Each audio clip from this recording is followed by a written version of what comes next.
Hey guys, welcome back to another HTML tutorial, and in this tutorial I'm going to be talking about how to create a basic form in HTML. So forms are actually a really important part of web development, and you won't always see them in the same format, but almost every website is going to have some kind of form because it's just like so important, like getting user input and doing things with that user input. So let's just create this here, and I'm just going to create a basic form using the HTML form tag just to show you guys how it's going to work. So I'm going to open up the terminal. I forgot the console, right?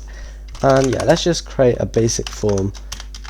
Not really worry about the handling part of it now. So let's just create input type text, and we can have placeholder be username, and let's just do the same for password, and let's create a button with type submit, and we'll click. This is just done. Okay, so right now we've just created a very basic form. If I just type in something just like that, you can see that the page refreshes. I didn't actually click the done button, but I clicked enter, and since this is of type submit, then enter actually triggers this button. So yeah, now the next part of this is actually just going to be to handle this data. So I'm going to open up some script tags. I'm going to give this form an ID of, let's just call it form. And yeah, what I'm going to do is just do document.getElementById, by ID, and then on submit. And this is going to get called every time this button is either clicked or press entered, just like that. So let's just try it now. Username, password, and if we click done right now, or enter key, you can see, actually I probably should have done something when that gets called. Let's just do something like okay, let's try this again. So you can see that it actually showed up for a little bit and then it just disappeared because the page reloaded. So this is actually a behavior of a form which I actually don't like that much, and it's pretty easy to fix. Let's just take in the argument like this, then we can just do e.prevent default, and that should actually fix our problem. So now let's do the same thing, username, password, and you can see that this event got called.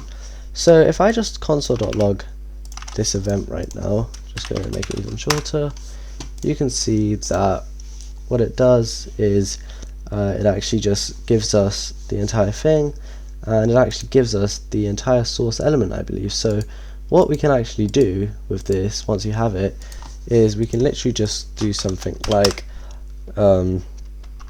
const form is equal to e.source element, and then we can loop through the, let's see, we can loop through the elements of this, I believe, and just get the input type text, although that might be a bit bad because there's a lot of other stuff in here. So probably the better way of doing it would simply just to be assign an ID to each of these.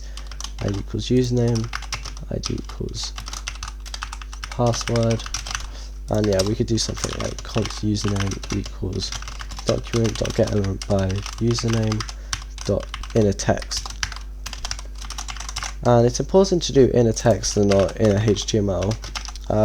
This is more of a thing when you're actually setting things, but even when you're taking things in, like a username, it's important to do inner text because it can still get executed somehow in JavaScript. So you just want to make sure that you always use inner text rather than inner HTML, unless you explicitly want to set HTML.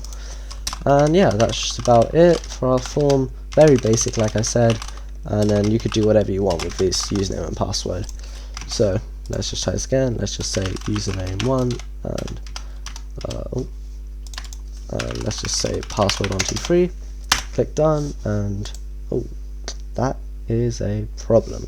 I know what it's done, because we've actually got inner text, but this is an input type text. So instead of getting inner text, we actually want to get the value like this.